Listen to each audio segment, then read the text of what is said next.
few years. It started in 2018 when the youth of Beloit thought, we really have to have a shout that Wisconsin hears, inspired by the shot, which you hear about in the shot heard around Wisconsin. And so it's an example of something we call youth voice. And the Beloit youths, as Mr. C, their teacher, will explain, have been working on this for a long time, but it has more important implications because we know that if we're going to have a good future, good careers and meaningful lives and a good state, it depends upon listening a little bit to what the future citizens have to say, and then watching some of the deeds they do, the good works they do, how they support each other to be good citizens and lead meaningful lives. And so we're going to see a little bit of that today with Beloit. And I want to thank a few people, a few institutions that made today possible. I want to thank Beloit Public Schools, which brought the young people from Beloit, City of Kenosha, especially Mayor Antaramian, City of Neenah Public Schools, the Near West Side Partners in Milwaukee, and of course Church Mutual, which helped sponsor this event through their financial support, along with the Wisconsin Academy of Global Education and Training, 1125 at Pabst in Milwaukee, which is our headquarters, and a dormitory for college students, living accommodations for college students in Milwaukee. I'd like to recognize some of the adults who came with you, and today, from Kenosha, Catherine Marks from the Mayor's office, Mayor Antaramian's office, and State Representative Todd Onstad is here for those two dignitaries from Kenosha. From Neenah, who is on the ground floor with Bridge and Build, Dr. Mary Pfeiffer, the superintendent of Neenah Joint School District. And from Beloit, Dr. Willie Garrison, the new superintendent of Beloit. Thank you very much for coming, Dr. Garrison. And from Milwaukee, Art Cerna, who represents the Near West Side Partners and City on a Hill. Thank you very much for coming. Also from Milwaukee, we want to recognize Dr. Ken Fisher, who's the president of Wisconsin Lutheran High School, and Julia Burns, who is the chair of the board of Pathways High School. Julia, thank you for coming. So those are some of the adults that are here that really are here to watch their youth shine, and to, when you go home, see if maybe we can bring Lambeau home, that special place called Lambeau. And that's the premise for why we're all here. The Packers, who are owned by the people. Lambeau, which represents so much that's rich in sports tradition, but also community tradition. Unlike any other place in America, and maybe the world. I bet if you ask one of your relatives, or someone down the street, what's the most special place in America for sports and community? It'd be right here. It'd be right here. That frozen tundra would be the most special place. And people from all the world just come to visit it. And it's our challenge today, your challenge today, to turn this place, this simple place here, this one place here, to spread it all through Wisconsin, to bring Lambeau home. You'll see that, you'll see how Beloit is doing that in a second. So, without further ado, what I'd like to do, Lamont Weaver, I'd like to call you up, please, and we'd like to see how this all started. So that was the shot. Remember that? We're giving you a little background, not only the shot, but what this gentleman has done with his life. Now, because that's a platform for all that the young people are doing, right? What you've done with your life as a role model. Tell us a little bit about that shot that you took, and how did you feel about it? Well, it was a great shot, and I felt good about it. It was just an exciting game, exciting time for me, a 17-year-old kid, and not realizing that shot would bring all the accolades that's come from that shot. You know, I saw one story. It was an Appleton sports report that your shot was the most famous thing to ever happen in Wisconsin sports, even better than the Super Bowl. What do you think?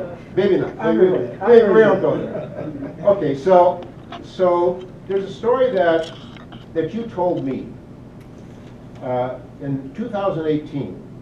You were joined with you accompanied Beloit students, Milwaukee students, Madison students, Neenah students to Milwaukee in a workshop we had to test this sports with a bigger purpose concept. Can we use sports for even bigger and better things than off the field? And you told me a story in Milwaukee that I have never forgotten. something that happened after that shot, which everybody in Wisconsin knew.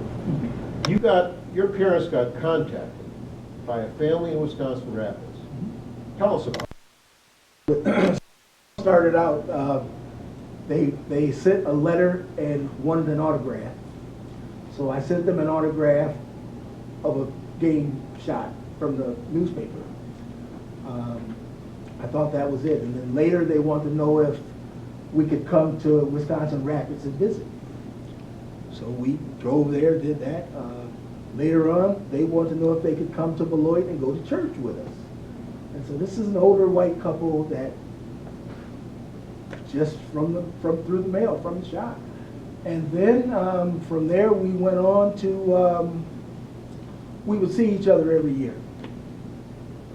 We would see each other so much that when I went on to college, he came up to spend the weekend with me in the dorm.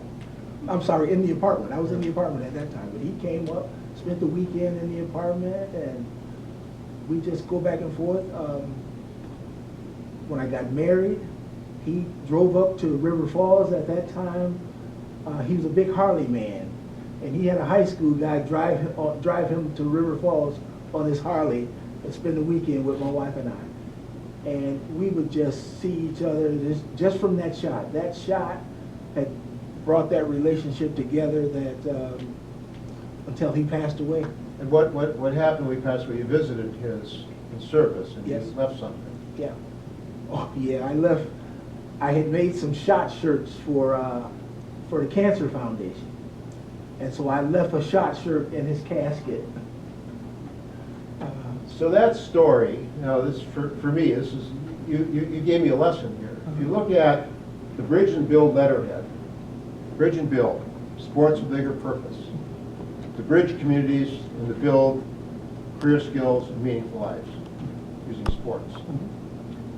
There's something right under that, and it says, inspired by Lambeau Here. And so what you see today is from the fulfillment of that started in 2018, Lamont. And so your students from Beloit, they're landing the plane for us. Yes. Right? Yes. So you talked to those students in Beloit as they researched you, as they researched their community and the community's needs, and as they developed their pitch. You talked to them and you gave them some advice, given your professional career as a coach and as a student counselor and assistant at Whitewater University. What kind of recall for them? What you tell them in terms of advice? Well, I think the biggest thing was to stay in school and get your education, number one. Try to get involved in your community and people around you, and try to help others for the most part. How do you think these students are doing so far? I think they're doing great so far. So far, so good. No doubt about it. And that's all the students that were involved in that program. Now I got a real tough question for you. Okay? So you're on the basketball court. We're saying bring Lambeau home. Football. You okay with that? Oh, yeah. Yeah. As long as we're bringing it to Wisconsin, I'm fine with that. Well, and you will see that Mr. C and others, they want to spread this all over the state too.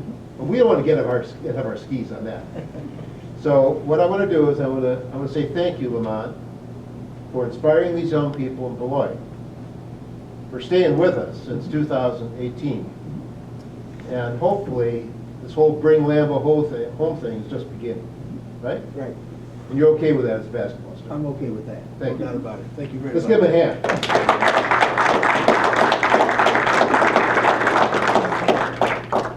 So now we come to a real important part. And I'm going to introduce Mr. C to come up and to introduce his young people and the shout to be heard around Wisconsin.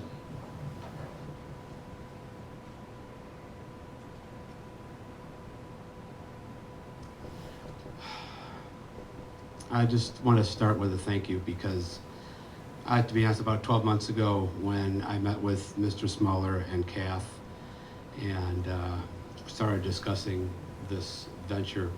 We didn't really know what it was going to look like, if it was going to end up looking like anything. And particularly when you come at it from a basketball angle, as you can see, guys like me usually don't play basketball, and I definitely am not a basketball player.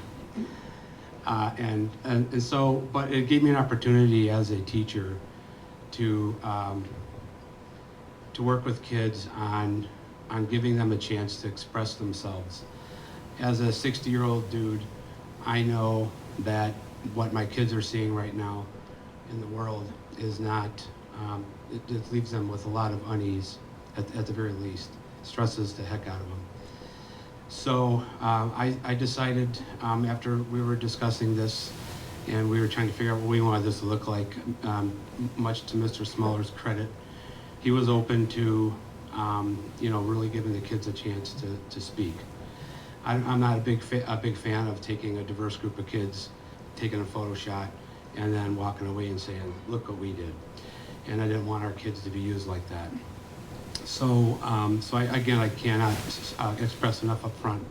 Just a huge thanks to everybody involved in this from the beginning.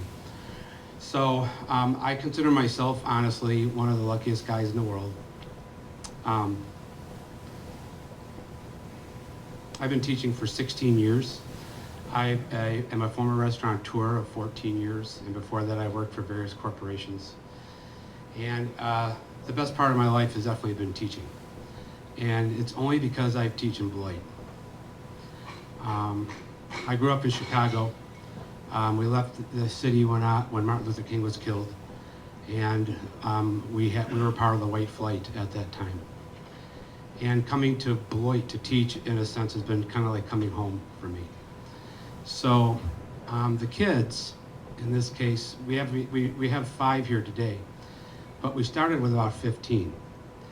And where the others went and how they fell off are for various reasons. But some of the reasons that they fell off is because in order to give kids a shout, we have to create some uncomfortable conversations. And being the white kid in the room sometimes is not the easiest thing to be. So as I've tried to explain as a teacher, because my job is to teach, and with my heart and soul I try to do that. I explain to the kids that we cannot change the past, and we can't be responsible for the past, but we definitely can be responsible for today, and we can be responsible for tomorrow. So that's been kind of like my driving force in this. And in getting these kids to share their deepest, darkest parts of their lives has been, in some cases, an excruciating process. So, you're going to find today that we are not professional pitchers. We practice so we can get our message across, but we're not here because we took public speaking and execute the curriculum to its finest. We are here to tell you about our lives and to hope that, as our shirt sleeves say, we all find some time in the conversation today and beyond to bridge and build, because that's been our thing. So we're going to start off right now with a student who is, I get to know more every single day. I think I know the dude, and then I don't. And so here's our first student, Neenah. Good afternoon, everyone. My name is Neenah Moore, and I'm a senior at Beloit Memorial High School. When some people might think of our community, they might think of the more glamorized aspects, such as our beautiful downtown, which is pictured below. However, for me and many other students and civilians of the city, this serves more as a beautiful lie as compared to the ugly truth. The truth being that me and many of my peers struggle to get through our everyday lives. The pictures you see above actually come directly out of my own community, my own neighborhood, and the areas adjacent. The one on the right there actually being our old school district building. You would think that a building that held so much importance to our community would have been treated with more respect. However, this is the current state that it was left in. Dilapidated, boarded up, and abandoned. And for me, more and more, this becomes a growing concern that this is something that I'll face in my own home, as more and more often, the buildings surrounding me begin to look like that. The park you see there on the right is actually around the corner from my house, and it's infamous in my neighborhood for being a hotbed for violence. It was so bad for me as a child that anytime I wanted to go out and play, instead of taking me to the park that was directly around the corner from me, my mother would take me 30 minutes out of the way just so I could play. That in itself should speak volumes about the treacherous nature that we face as children day in and day out in our community. I'm sorry. I also live in what's considered a food desert, meaning that we don't have ready access to a grocery store within walking distance. So for myself personally, I tend to eat out a lot more, and especially at the truck that's pictured above, which is a taco truck. And it's really helpful to me because it's so inexpensive and convenient for me. And without it, I would be more concerned about whether I'd be getting enough to eat every night. My mother is also what you would consider unbanked, meaning she doesn't have a bank account. And the reason behind this is by the time she was my age, she was already providing for 2 children. So as a result of that, she spent the next 30 years of her life working a dead-end job just to try to make ends meet. Things like bank accounts cost money, and for us that was money that would have been better spent somewhere else. So anytime my mother would get her paycheck, we would have to manually walk and cash it at the check cashing store, as I like to call it. This is something that a lot of people might not know about or have to deal with because they have things like direct deposit, which deposits money into their bank accounts. These are but a few of the factors that limit my potential and the potential of those around me and prevents us from performing in the most optimal and best manner possible. And now I'd like to pass it off to someone who can speak to the struggles of immigrants and the children of immigrants in this country. When I say this for all Latinos. We live in a state of uncertainty all the time when it comes to our academics, our work, our future, and our family life. We often don't speak out about our issues out of fear that no one will listen to us, and fear that will just worsen our situation. We are good and hardworking people, and we are often here because of the USDA policies that contribute to our Latino poverty. We come here to feed our families and to put roofs over our heads. Wouldn't you do the same to feed your family?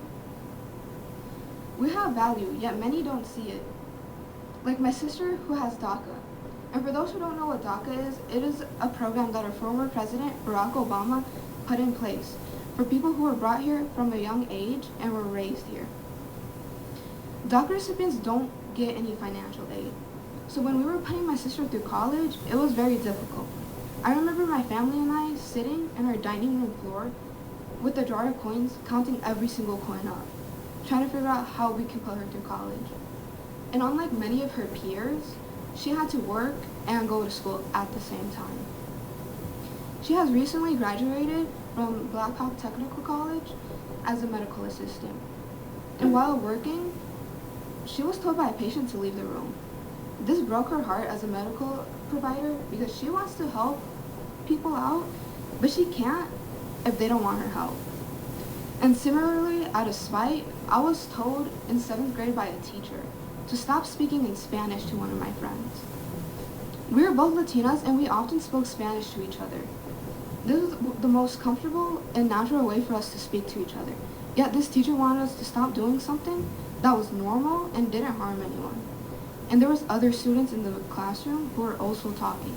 So why couldn't me and my friend speak comfortably to each other, but these other kids could?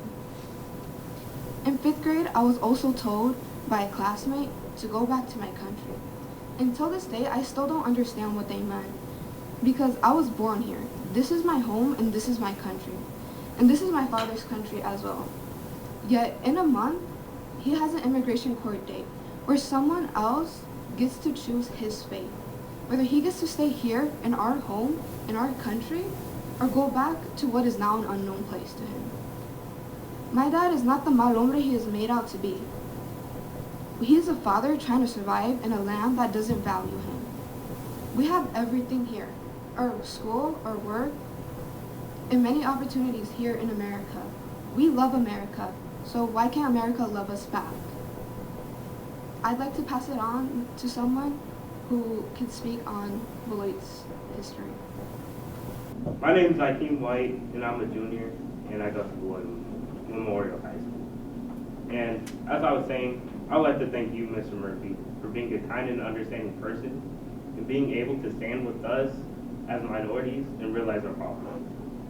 And now, did you know that Beloit is one of the poorest zip codes in the state of Wisconsin and is deemed as one of the worst places to live? And as a whole, there are more than 175,000 Wisconsin children currently living in poverty. This number will only continue to grow if we don't level the playing field. Please give us a chance. And in my neighborhood, which is mostly black, crime is no stranger. Shootings, robbery, drug use, and some misguided individuals, which is labeled that as the whole entire black community, when that isn't true. Like the myth that is black on black crime, it's just what it is, a myth. 82.4% of white people who were killed by white people. But you don't see white on white crime on headlines, because race on race crime does not exist inside the first place. Crime is due to proximity. And now, this all weighs heavily on my shoulders, being labeled as some violent criminal. Do I look like a violent criminal to you? Do I look like somebody who would bring harm to you? And as I previously stated, crime is due to proximity. And Rock County is a prime example of just that. Because of the 1964 redlining of our district, 76% of minorities were left inside the poor area, leaving the white and wealthy inside the cutout part. And as a community, we get treated unfairly and faced with hatred wherever we go. Maybe if we get all that hatred and energy and put it into our poverty problem, then maybe we can actually make some progress here. And now I'll pass it back to Nashawn, who will further explain the story. Before I get started with myself, I'd like to ask for a show of hands. How many of you are familiar with the name John Broomfield? So for the many of you who are unaware, John Broomfield was a 19-year-old graduate of Beloit Memorial who was shot and killed this past January leaving a basketball game at the school. He wasn't even the true target for the shooting, leaving him an innocent victim in a crime that had nothing to do with him. I'd like you all to ask yourselves, how can we feel safe in our community if we're not safe leaving school or coming to school, which is supposed to provide the most security possible for us? I myself have not felt safe or comfortable in my own skin since I was a child. Every day I leave my home, I worry whether it's going to be the last time I'll see my home. I worry that I won't get the chance to say goodbye to my mother or my brothers and tell them how much I love and care for them. I worry that I'll be struck down while minding my business and trying to go about my day so I can provide for a better future for myself. These are fears that many of us seek that we find in our everyday lives that go unheard about. Violence, as such as Akeem said, it's also not a stranger to me, and it's physically and personally affected me throughout my life due to the fact that when I was 2 years old, my father was shot and killed. And if it wasn't for my two older brothers, I most likely wouldn't be standing here today. I could very much be dead, incarcerated, or who knows where else. I go to sleep most nights worrying if I'll wake up in the morning. I'm more familiar with the sound of gunshots than the sound of my own father's voice. This shouldn't be a reality for anyone, especially people young as us or young as myself in our community. We live in a battlefield where more often than not, we become soldiers in a battle where we don't even know what we're fighting for. 5 days from today, I'll be 18 years old.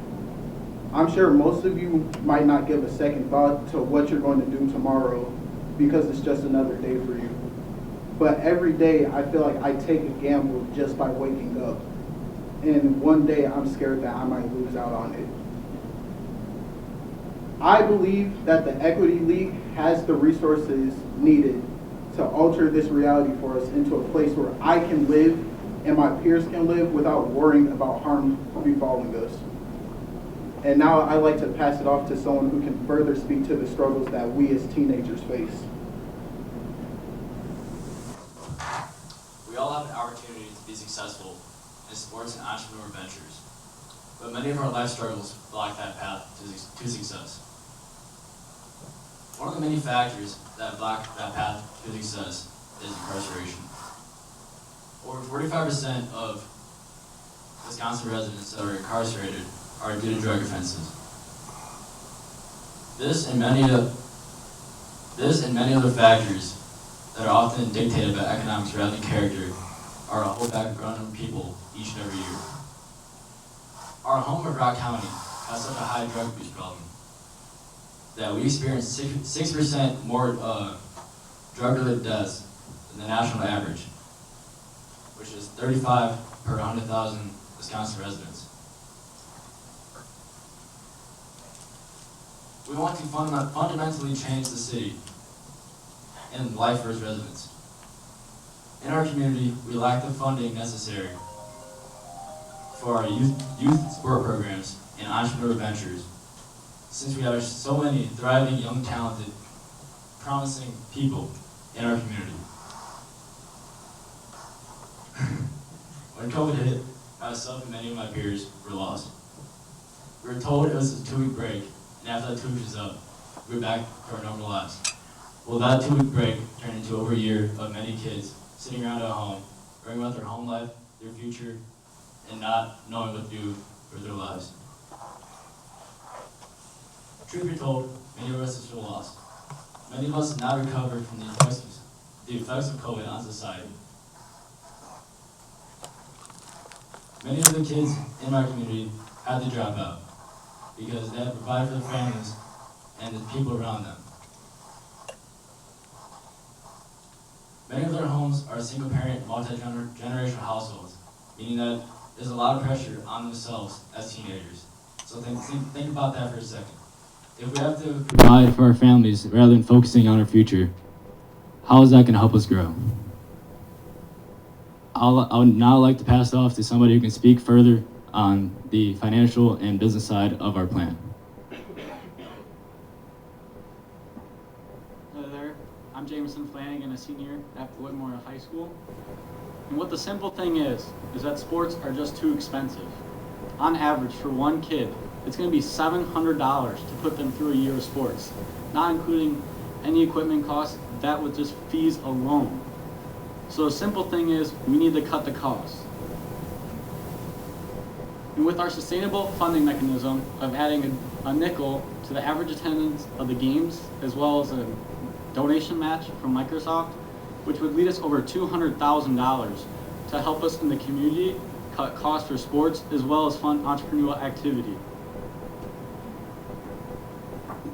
I'm the teacher in the room, but I'm also a community organizer in my spare time, which isn't much. So I've created a group called Good Trouble Beloit about 2 years ago during COVID, because in our situation where my kids go to school, we have a lot of multi-generational homes, and we couldn't go to school because there was a very good chance, as it happened a number of times, that grandma or grandpa would die if they got COVID, and we had enough of that happen in our community. So I started Good Trouble to help our youth that are out of school, try to figure out just how we can improve their lives. And it just so happened that this project came along a year into Good Trouble, and it's kind of, for me personally, it's kind of like a big self-actualization piece for me, because I'm trying not to separate as much as I used to what is personal and what is professional, because in the end, this is civic engagement, and it's sorely lacking in our schools. I also am the sole teacher currently of the entrepreneurship program at Beloit Memorial. This is actually a social entrepreneurship venture. These kids have all been in or are currently in entrepreneurship as we speak. And then we have a couple of community partners. The Rising Tide of Beloit is that old dilapidated school building. We're not sure where that's going to go yet, but a young entrepreneur at age 26 graduated Beloit College in 3 years, somehow scrounged up $350,000 and started to remodel that school space, and has a foundation. County Equity Department, which is Tasha Bell. She was one of the first people that Mr. Smoller met with Dr. Williams, who you'll hear from in a bit. And the Rock County Jumpstart Entrepreneurial Program is particularly focused on Black and brown people in our community to help promote entrepreneurship. So we have either straight yeses or almost yeses from everybody listed on that board. And I would add that Rising Tide, Rock County, and Good Trouble Beloit are all 501c3s. I have 22 years of business experience. It was never my intent to start Good Trouble Beloit to come to this point in its development. But as a promise to the kids, and knowing that I've vetted several different possibilities in our community, that if we were to convince the Equity League of Wisconsin to hear us out, or at least talk about this after today, that I would personally make sure that this is put to the use that we wanted. The kids have been very explicit in that we know sports are too expensive, and we know that small entrepreneurs need little things like microloans. In our community, we need help with transportation because we don't offer driver's ed at school. And if your parents don't have $500, which most of ours don't, to send their kids to driver's ed, you're driving without a license. If you want to go to work, you're driving without insurance. If you want to go to work, that is the reality that has been here for all my 16 years, and it's getting worse, not better. So I know that the mission of the Equity League of Wisconsin aligns with ours. And I'm asking that, if there's a way that we can really bridge and build together and fill Lambeau 2.5 times with young success stories instead of kids that are starving and having a hard time getting a leg up in life, I would love to have that conversation and work my tail off to make that happen. So I just, again, want to reiterate how much we all appreciate everybody's time here. And we're going to close this out real quickly here and just say thank you to everybody. At this time, we'd like to extend a list of thank yous. First, a special thank you to Mr. Lamont Weaver for inspiring us and working alongside us the whole time throughout this project. A thank you to Mr. Murphy for hosting us here today. A thank you to Mr. Jeff Smoller and all of WAGET for initially bringing the project to our attention. A thank you to our own school district, the School District of Beloit, for giving us the resources needed to be here today. And last but certainly not least, a thank you to all of you for taking the time out of your days to hear us out and give us a platform to bear our hearts to you all. Help us bridge and build and make Wisconsin whole. Thank you.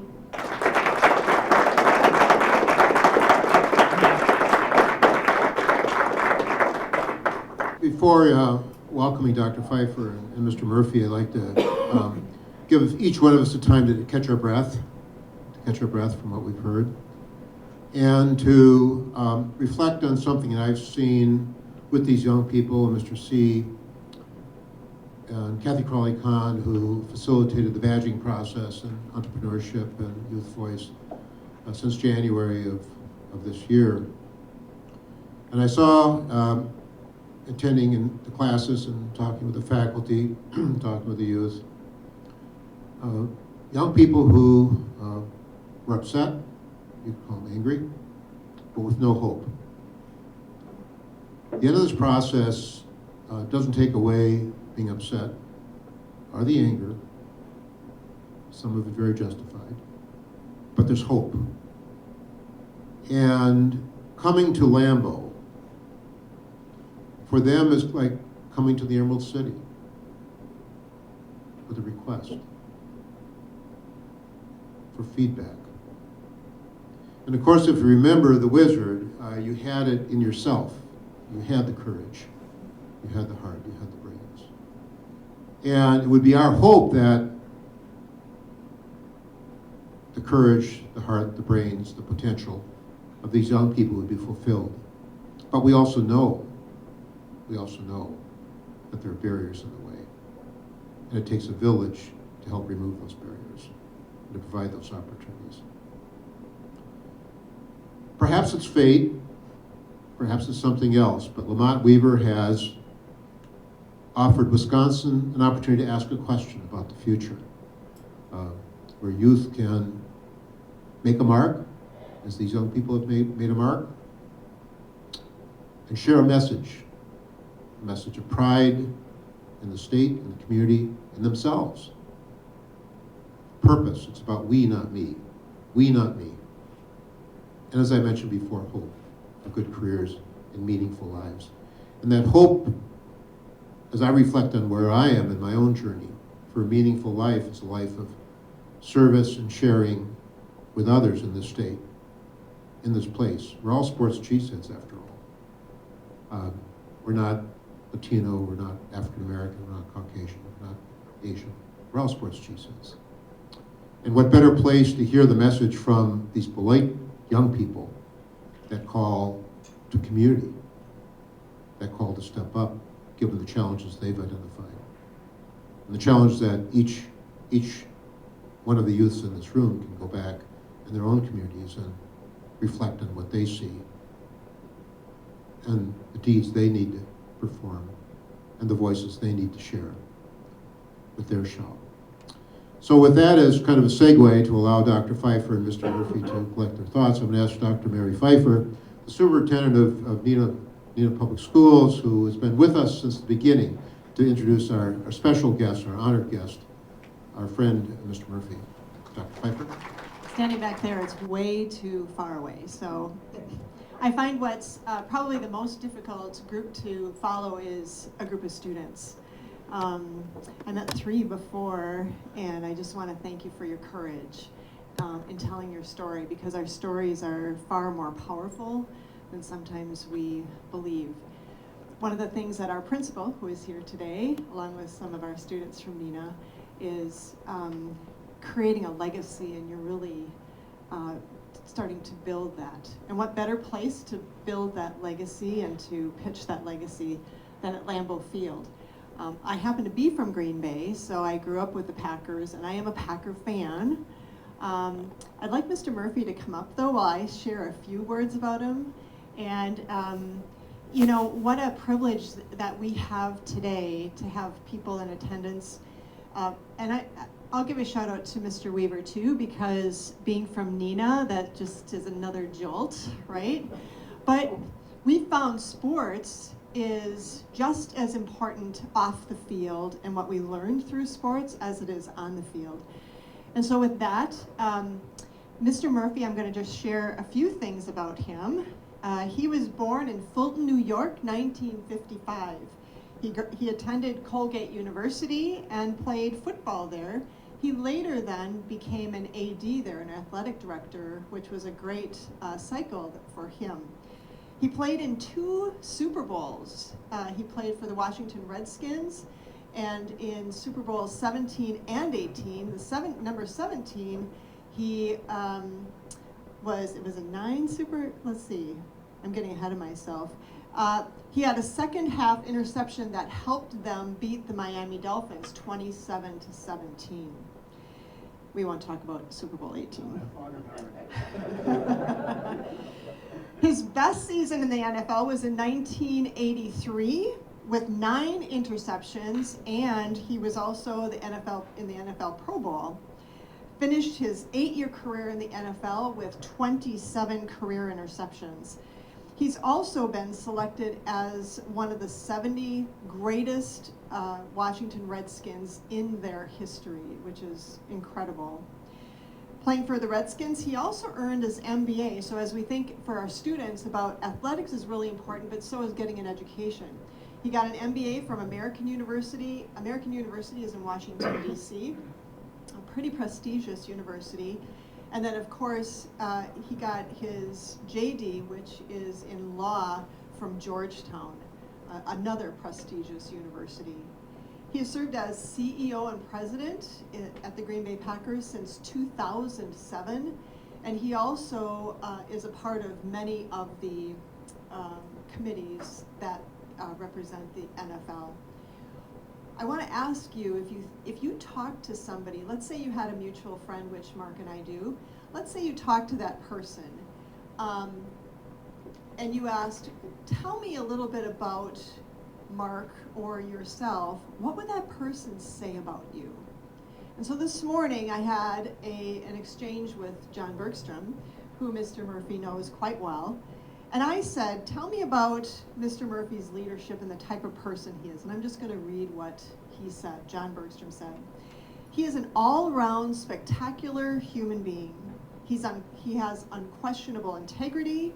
He is a respected leader by all who work for him.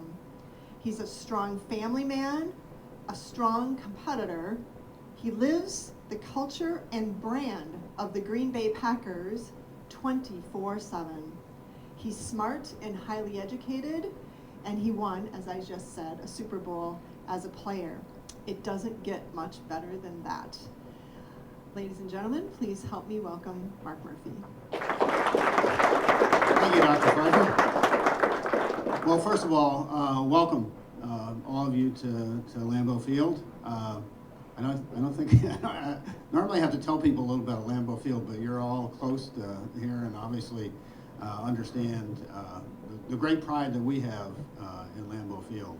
But more importantly, I want to congratulate and thank you for sharing your stories and telling me a little bit more about Beloit. To be honest, I thought I knew Beloit. When I was an athletic director for about 17 years at Colgate, and then following that at Northwestern University.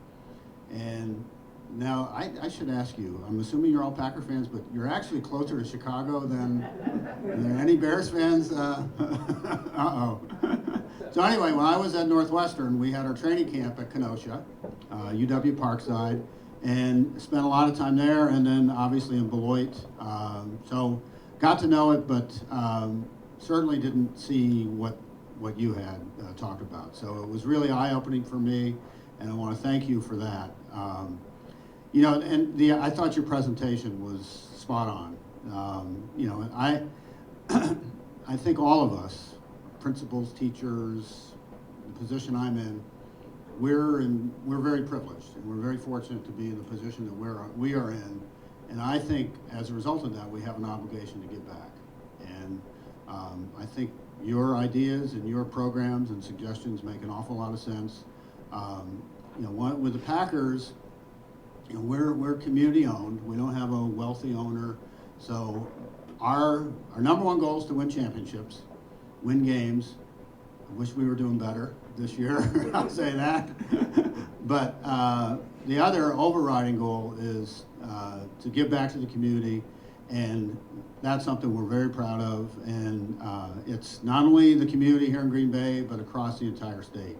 And we've tried to, I thought the comments about social justice and diversity and equity really hit home. It's a huge issue for us, and that's particularly, I've learned an awful lot of lessons throughout my life.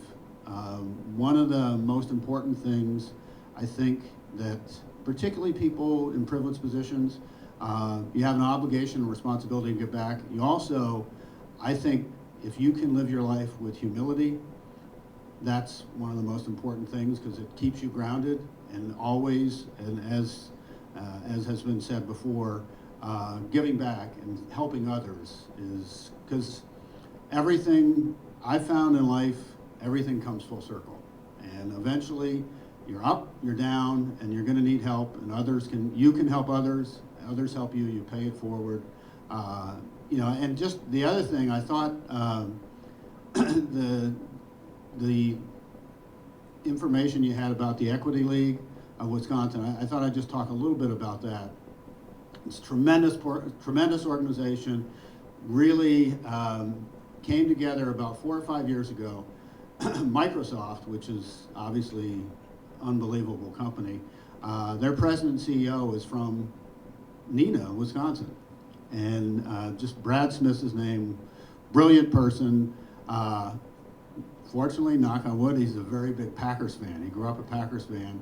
And so as we worked together with them on a number of different things at the league level, and so we got to know Brad, and he was really intrigued with Titletown. I don't know if some of you know, but Titletown's a development that we started really, I think, try to give something back to the community that Green Bay didn't have. But also a big part of Titletown was we wanted to make Green Bay more attractive to young professionals, to young students, to people to come live here in Green Bay. And one of the things that we thought about was that where Microsoft could help us was through what we call Titletown Tech. So Titletown Tech is our partnership with Microsoft, and we invest in startup companies with the idea that companies would have success and then start their companies in Green Bay and have more employees here, bring economic benefits to the community. The other thing, though, we looked at was with the Equity League, and that's something we partnered not only with Microsoft, and Brad Smith was a huge proponent of that, but also with the Bucks and the Brewers. And so it's all the professional sports teams in Wisconsin with Microsoft. And what we're doing is we're investing in startup companies that either are owned by people of color or are going to benefit and remove barriers for people of color. So I think that's right in the wheelhouse of what you guys have been talking about. You know, the other thing I would say, and I would really love to take questions, and I'll do that, but I just want to talk a little bit about a couple things. I thought your focusing on sports is great. I think one of the problems that we have in society is people think, when they think of sports, they think, I'm going to be a professional athlete, and that's how I'll make my living and I'll make money. Well, first of all, good luck with that. Very, very, very few people ever play professional sports. And even if you get to play professional sports, guess how long, what do you think the average career in the NFL is? How many years? Teachers can't guess. What do you think? 3 years. So the average career is 3 years. So when you're, let's see, so you start when you're 21, you're about 24, 25 when your career ends. And it's people in the NFL say NFL stands for not for long. So it's, you need 100% injury rate, and so you really, your education is crucial. And this is where the value in sports, though, is not many of you will ever be professional athletes, but all of you can benefit and learn from the lessons that you learn from athletics. And it's not just football, although obviously I'm a little biased. We're a football organization. Football is really unique, though, because of the teamwork that's involved. And the other nice thing about football is so many people have to participate. The numbers are large. Usually the rosters are, at schools you have 90 to 100 students participating. So there's a real benefit there.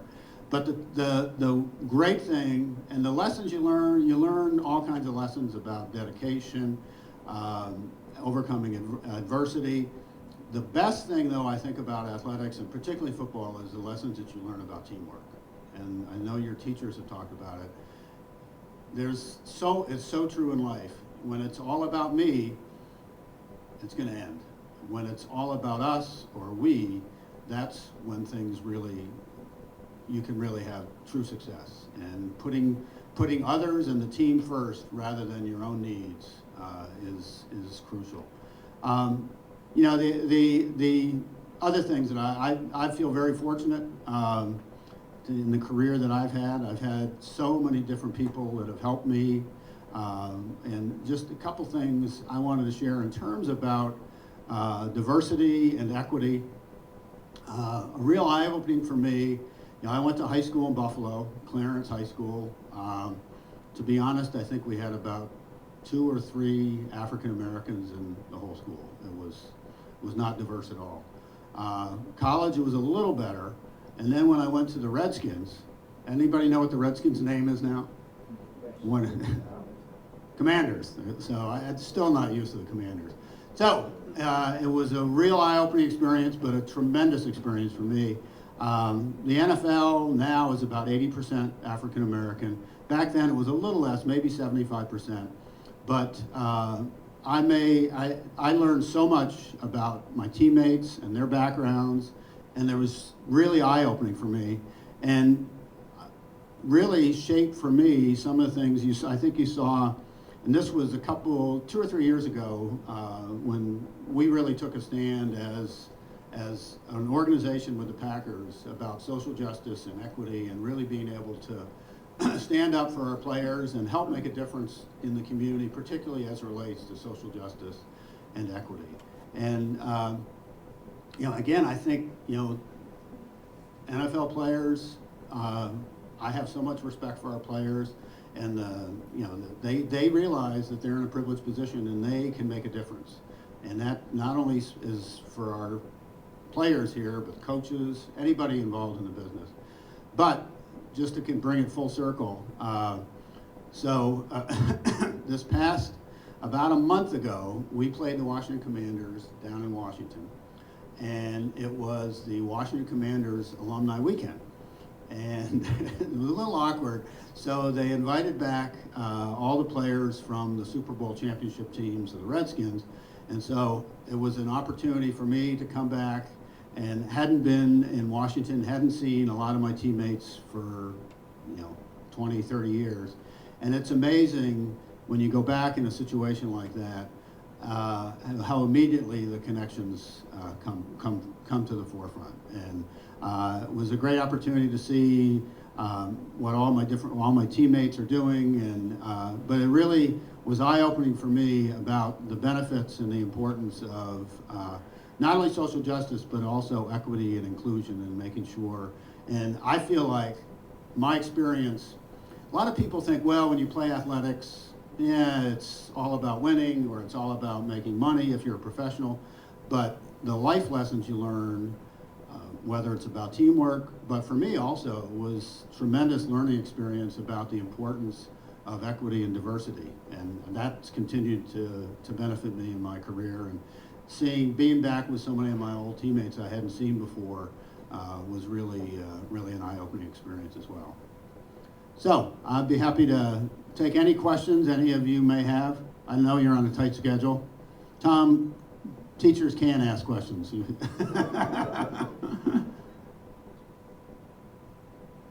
All right, I'll ask you some questions.